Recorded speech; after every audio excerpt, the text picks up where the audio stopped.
Don't park your soul at the door when you go to work. Welcome back to the Balance Boldly podcast for ambitious women in business and a few brave men. I am Naketa Thigpen, your host and balance and relationship advisor, partnering with you to change the narrative so we can amplify the intimacy within your relationships and you can have the freedom, flexibility, and confidence to thrive in work life and in love. My personal mission for this and every episode of the Balance Boldly podcast is to serve you with the tools you need for moving beyond just barely surviving the burnout of work and life, over those narrow hills of imposter syndrome, and through the barriers preventing you from being and doing greater. Welcome to 2020. Can you believe it? We are here, people. Like, we are literally in 2020. Okay, I'm gonna get over myself. I know I've been telling you that for the last couple of weeks, but I am so excited to be here with you, and especially with our next guest for season 17. She is the perfect person to kick off this interview series with on so many levels, and you will know just why in a few seconds. I have to welcome Theresa Hummel-Krallinger. She is a friend. She is amazing. She is hilarious. And she is known for all of her humorous and interactive presentations as a seasoned trainer, speaker, coach, culture maven, and professional stand-up comedian. Theresa, welcome to Balance Boldly. How are you today? I am doing well, Naketa. Thanks for inviting me. You're welcome. You're welcome. I'm so excited for you to be here, especially for season 17's All of You Is Enough, because you are a full woman, mama, like a full woman. Sometimes I think I'm a little too full, Naketa. I would like to be less full if that's possible. I don't see it happening. I'm sorry. I just don't see it. You have layers upon layers, and I'm grateful for them because when I met you, and the first time we met, at this point, I feel like it's, 6 years ago, at a meeting. And then we talked after the meeting in the Pyramid Club in Center City, Philadelphia, for all of those who are not from Philadelphia that are listening in. We have this great personal private meeting space called the Pyramid Club. And Theresa and I sat in kind of the formal dining area, copped a squat on a couch, and we just really got an opportunity to talk. And it wasn't, elevator pitch or what do you sell? What do you do? We just had a really good conversation where you left an irrevocable impression on me that you were literally just you. And I loved every second of it. So thank you for that. Oh my gosh. Well, thank you. Well, what a blessing it is to have you as part of my professional circle and as a friend and someone kind of to watch from the sidelines because you are fun to watch. I don't know if I'm fun. Am I fun or am I ridiculous? Because I know I can be both. I think you're always doing something, like the wheels are turning. I mean, this podcast is fabulous. So this is an example of one thing you do, and then like the workshops that you have, and opportunities for folks to get together and kind of to disconnect from life and have real conversation and build self-awareness. I love the work you do, and it's really the gift that you bring to this world. Theresa, don't make me cry. It's too early in the morning for that. No, Nikki, you are, I believe, and I don't want to get religious or spiritual, but I'm going to get religious and spiritual. I'll take it. Our life is a ministry, Naketa.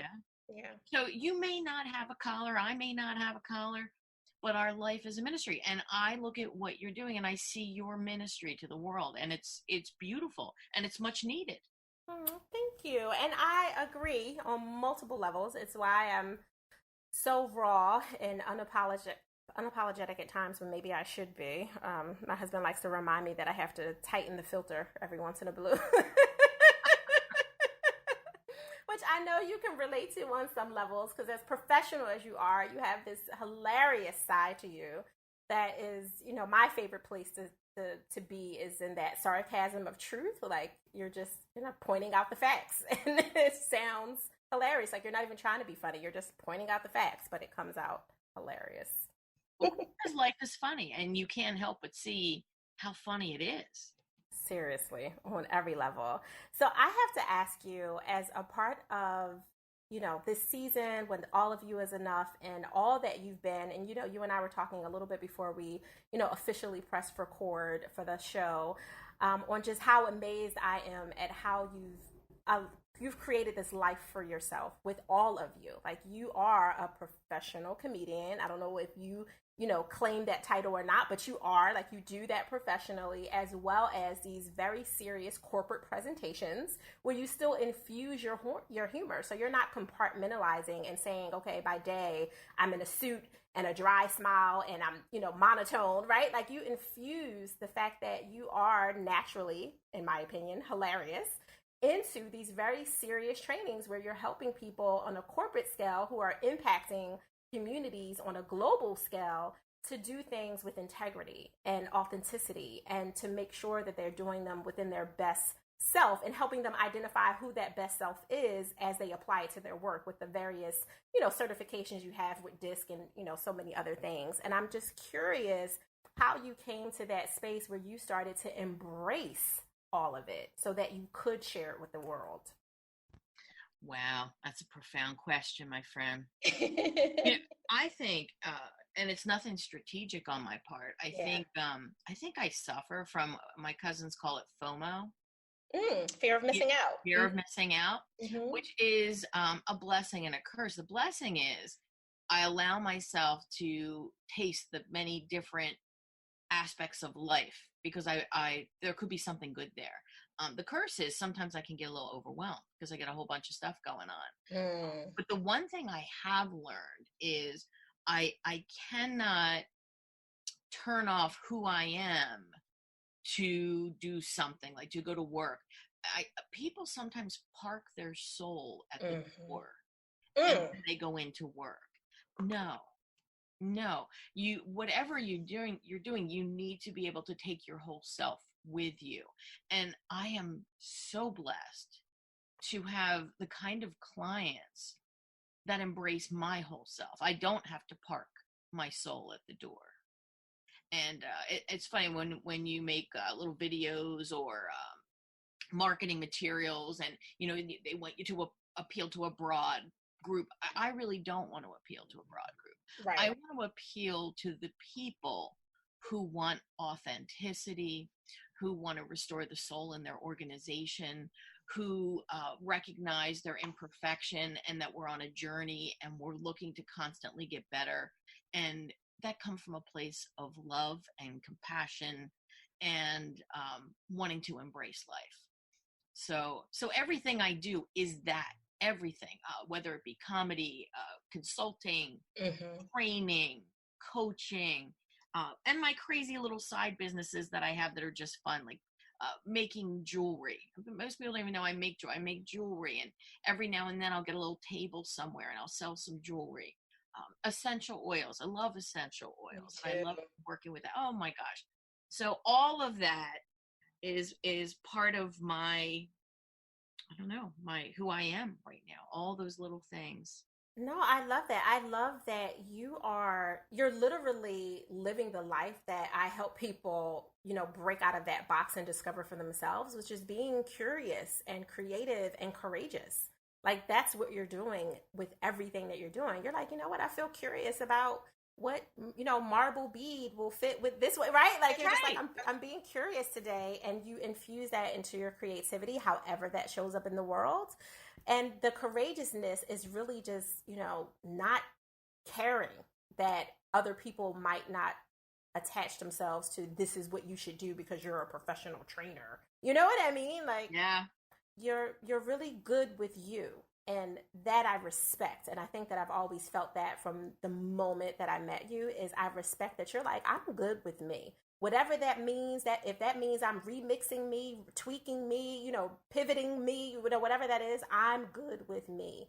And hands down, you've shown that to the world, and you've created an entire business around it. I actually use you. I don't know if you know this, Theresa, but I use you as an example when I'm having like they're not necessarily newer entrepreneurs, but they're women in business who I call them careerpreneurs because they're analytical creatives, and they most of the time have professional backgrounds, and they also have a really serious creative side that sometimes shows up through their passion project that they might have had for years. And they get to this space where they're like ready to quote unquote take it seriously and put more energy into it so they can grow it, maybe as their exit plan from their 9 to 5, or maybe as a retirement plan or their legacy, whatever their, ultimate goals are.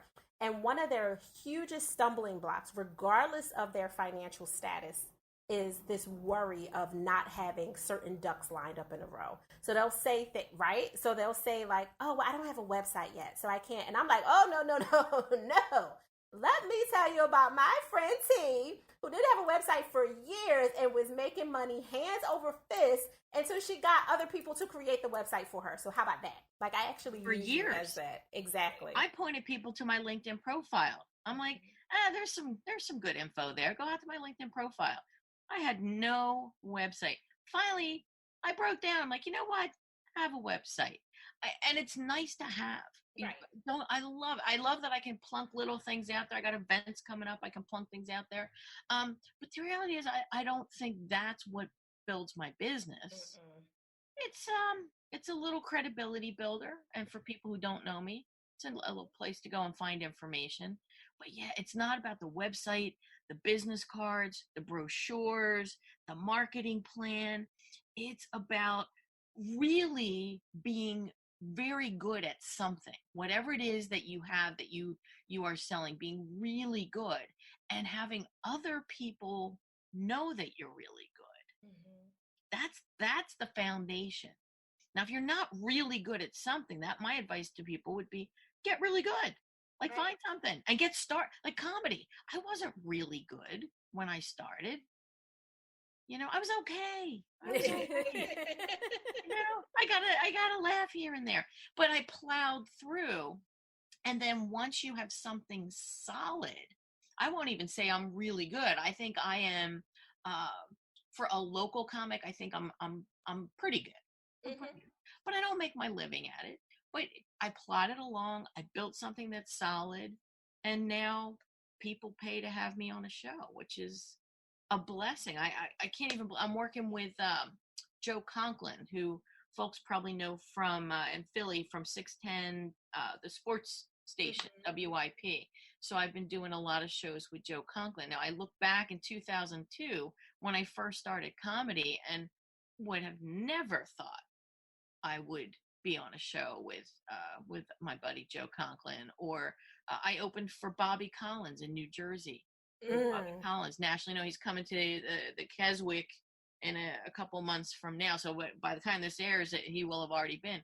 But who would have thought? You just have to plow through, get good, and then once you are good, then it's just a matter of people knowing that you're good. Exactly. And I think a lot of that comes from the way that you make people feel, as well as the skill that shows up with you, right? Like, you're not just really good as a professional trainer and speaker and, comedian. You actually are a good person off the stage too, because you and I both know there are people who can hold the microphone very well and maybe even give great information. And then as soon as the microphone is out their hand, they are not the nicest people to deal with off the stage. And I do think that because you are who you are on and off the stage, that allows people to say, oh, wow, like, I need to bring you in further. I came to see you at a comedy show. Hey, do you mind coming to my organization? Like, you know what I mean? Like, yes. the ripple effect, for lack of a better phrase, of it is really what I think helped to build your business, as well as your give back. Like, people don't know, and I'm just going to plug you for a sec, that you have this incredible Meet the Author platform that you've grown, and you started from just like, hey, I want to get some people together that know, that like to read, right? Respect good books and don't mind, having a conversation around it, right?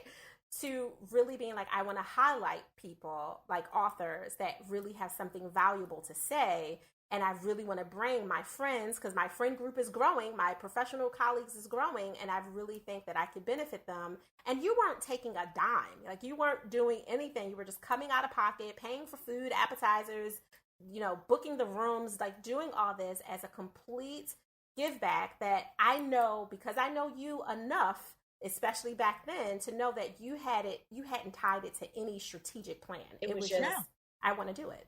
No, and I'll bet if I were working with certain coaches, they would say, Theresa, how does this even align with your work goals? How does this align? Mm-hmm. But what it aligns with for me is a value of lifelong learning. And it also aligns with the value of connecting. Mm-hmm. And both of those things are super important to me.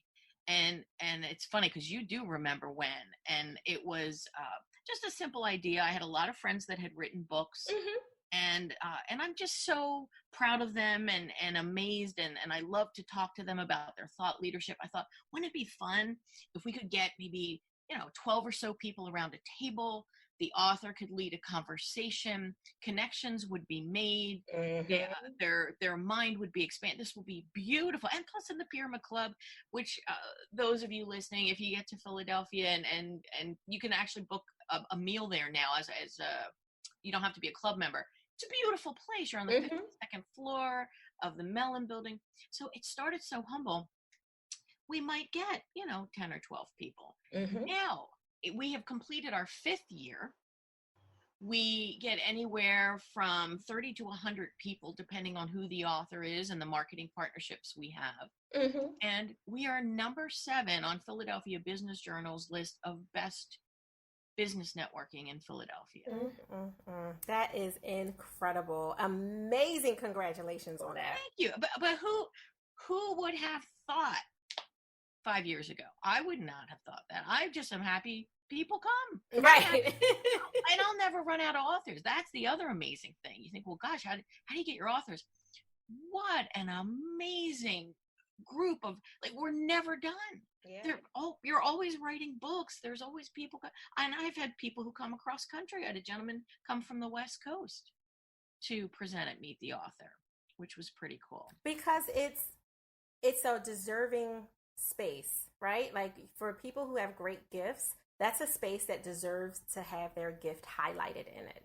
So I would travel across the world too for something that I heard that was up and coming, and people actually were coming to listen to the testimonial or the creative work, if it's, a fiction piece of work that I poured my soul into for 2, 3, 4, 5 years. And you're actually gathering specifically for that. It's not because it happened to be, part of a big conference and there's a little book table in the back. You know what I mean? It's just for to honor that author. Right. Yeah. I think that is so amazing. And to point out something significant that you said, the alignment, right? Like I feel that word in my spirit often. I hear it a lot, and it's obviously very tied to when you're feeling off kilter, you're out of balance because you're out of alignment with something, with your values, your morals, your purpose, whatever it is, you're out of alignment with something, maybe even with your own word, something you said you would never do again and you did it again anyway, you're out of alignment. Yes. And you took a really big, bold, talk about balancing boldly, right? Like you took a bold step and said, I want to do something that feels really good to help other people. And whatever it will be, my whole entire investment in it is to make sure that other people have an opportunity to learn. And as an entrepreneur, I 1,000% stand on the tenets of always be learning, right? Like always be a student, 1,000%. And because you did that, even though on paper, it didn't look in alignment with, your high performance, professional career as a professional speaker, coach, and trainer and that kind of thing. Nothing on paper really looks in alignment if people were honest with what they really do, right? And you've been honest. You're like, listen, I like to make jewelry because it feels good for me to be experiential and put my hands on something. I like essential oils because it does something to have my olfactory senses, stimulated. Like, you're like, I'm doing what feels good to me and helps other people. And that's why that and is a universal and from the universe that you've attracted without finding and seeking and hunting. You've attracted the right people and really good people who said, I want your gift of service as well, Theresa, and I'm going to pay you for it. It's funny you should say the thing about attracting the kind of people that I attract. This week, so my niece is in the Air Force. She's on leave this week. And we got together on Wednesday. And I am part of it. I don't even know if you know this. This is kind of another fun offshoot of Theresa HK's. I am booking guests for a television show on PBS 39 in our Lehigh Valley. And it's called Counterculture.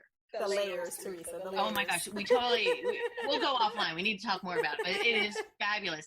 Comedy, it's all connections. Comedy friend of mine who works for the station. He's a wonderful media professional, Grover Silcox. So he interviews people at the counter of a diner in Hatboro. And we book about 12 guests a month. So I have my work cut out for me finding 12 people for the show. So I bring my niece to the show. And I said, we'll do the taping of the show first, and then we'll go get dinner. So as we're there, I'm introducing her to all of our guests, who are all fabulous. I mean, that's why they're on the show. They all have something cool to talk about. So after we get done and we leave, she said, that was really cool, Aunt Theresa. And she goes, but are you friends with any normal people? What? And I was like, well, what do you mean? She goes, none of your friends are normal. And what she means, it's not that they're abnormal. It's like every one of them is special. Yeah. She's like the one guy I introduced her to, El Wingador, Bill Simmons, who was a 5-time champion of wing bowl here in Philadelphia. Chris Rich, who has been a comedian for, I don't even know, 3 decades. She's been a comedian for many, many years. Wonderful, entertained the truth. So I'm introducing her to all it, and she's like, you don't have any normal friends. And I thought about it based on that definition. I said, you're right. I don't have any normal friends. All of my friends are special. I love that. I'm literally writing down, don't have any normal friends. It was just such a beautiful observation. Robin she is wise beyond her years. That is not the first time she's got me to step back. Mm-hmm. The other time she got me to step back, she was much younger. She had just moved up here from Virginia, and they did not have a lot of money. She and her family really, they were poor. They did not have money. So I take her and her sisters to Nordstrom's in King of Prussia, right? I figured, we'll go to King of Prussia Mall. That's what you do. And she walks into the shoe department and she looks around and she says, Aunt Theresa, why are there so many shoes? And I said, well, because it's nice to have different shoes for different outfits. And she said, I have 2 pairs of shoes. Wow. Why would you need more? And Naketa, I paused because in reality, we really don't need more than a couple pairs of shoes. Right. But I'm like Imelda Marcos. I don't know if you guys remember Imelda Marcos, who from the Philippines, who had a room with shoes. I probably had, I don't know, at that time when she said I probably had a good 80 pairs of shoes. Mm-hmm. I know you like your shoes. And that's no lie. Mm-hmm. But I love the profound wisdom of someone who just has a different perspective on life. And to this day, I think, do I really need another pair of shoes? Right. And I love that she shifted your perspective, but still allowed you to be you, right? Like, there's nothing wrong with loving shoes, but just being mindful that you don't need them. And that was the perspective that was shifted for you. And I love that, because I think perspective is what matters for you, even embracing who you are, right? Like, you could have the perspective of, I was raised a certain way to do a certain thing, to be in a certain family, or I'm from a certain neighborhood, or community, so I must be this, right? And your perspective is, no, I'm going to live my best life by embracing all of me, what other people might deem as weird or quirky. And I always tell my kids, like, my kids are weird, okay? Like, they are super weird, just like their mama and daddy. And we say, embrace it. Like, embrace the weird all day long. Absolutely. I love it. Theresa, you have been amazing. So with everything you have on your plate, how are you giving yourself permission to pause? Well, you must give yourself permission to pause. Any truly successful person carves out time to muse, to ponder, to reflect, to self-assess, to think. But for me, I have to schedule it, Naketa. I have to be purposeful. I can't just say, well, when I get a break, I'll refresh. Because guess what? That break ain't coming. It's not. there's always, it's like a vacuum. Stuff fills your time. So I do purposely schedule time. I schedule time to bead. When I bead, that's almost like meditation for me. Selecting what beads I'll use, deciding what project I'm going to work on. So that to me is a great way to rejuvenate myself and refresh. I love going to Grounds for Sculpture in Hamilton, New Jersey, and just walking around the grounds and appreciating the creativity and the beauty there. And the other thing, if I'm honest, I love to play penny slots. I'm a penny slot girl. I am not ashamed. I'll drive over to parks. I love to go down Atlantic City. I'll go to the Borgata. And when I play penny slots, and it's, and I understand the psychology behind it, as you do too, Naketa. Exactly. I understand. It's not even about the win. Nope. It's about the dopamine. Mm-hmm. I am there for the dopamine drip. That's right. It is bathing my brain, and I am delighted. So people have all kinds of habits. They drink, smoke. My habit is definitely penny slots and the dopamine. That's it. That's what I'm not mad at that. It's if there's a lot of things that would not be great that you could be doing that would affect your family to give you that same dopamine drip. So if penny slots is fitting in to make it work, I am not mad at that at all. There you go. So and I still I pay my bills. It's all good. Exactly. Because ultimately, I'm too frugal. I really am. I'm too frugal to get too crazy at the casinos. But boy, that is nice relaxation. And you're down the shore. If I'm down Atlantic City, I can go down and walk on the boardwalk, walk on the beach, get a nice meal. It's all about food for me. Oh yeah, I know you're a foodie. Mm-hmm. Oh, Naketa, it's all about food. It all leads back to that. I think that's the only reason why I work and make money. Food. We need to go to some good restaurants. At the end of the day, I just want to eat. That's truly it. What I'm doing. While I'm eating lunch, I'm thinking about dinner. It's not the healthiest way to be, but food is very important. Oh, I have to, as you're talking, and I'll remember to do this offline, I have to introduce you to Raquel Miller. She's the CEO of Bunchful. It's a gift registry technology and platform that is incredible. It'll be released in its full state in later in the year in 2020.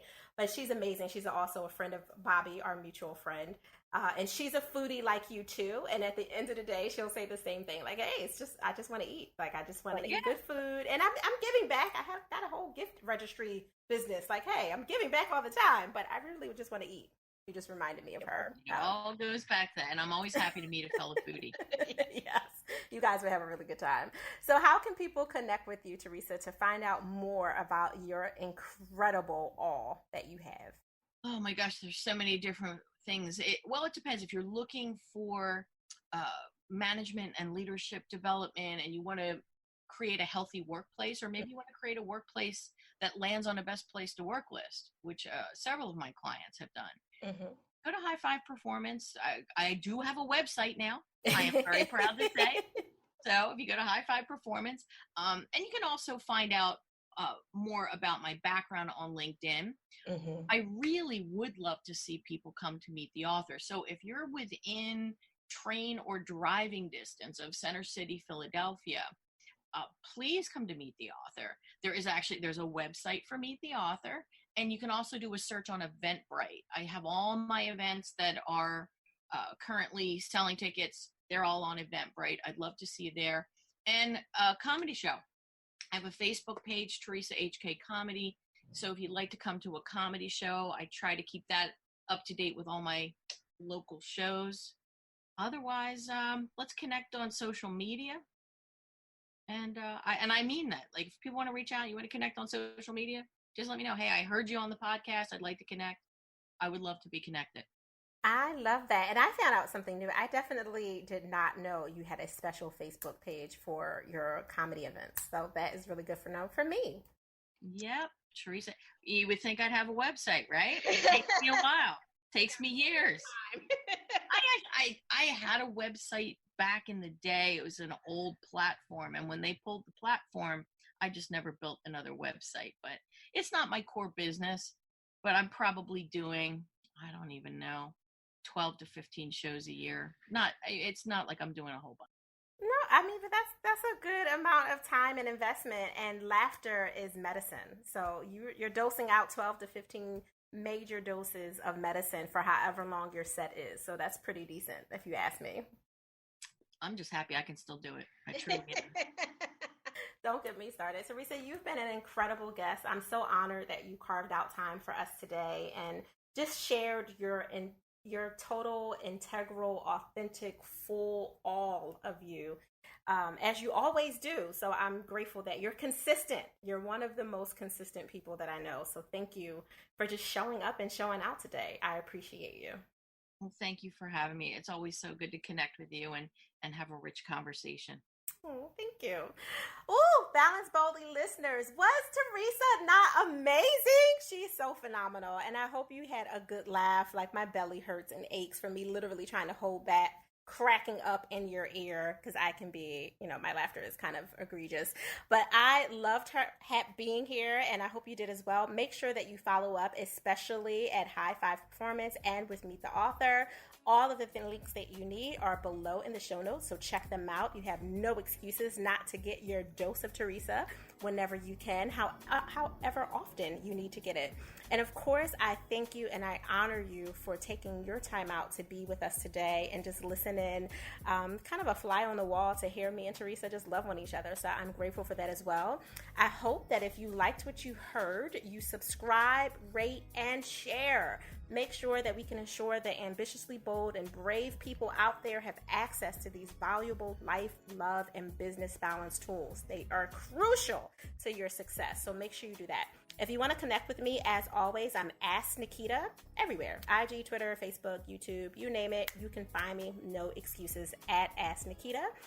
For now, I just want you to go. Create your balance, create your joy, and remember to do it boldly. Thank you for listening.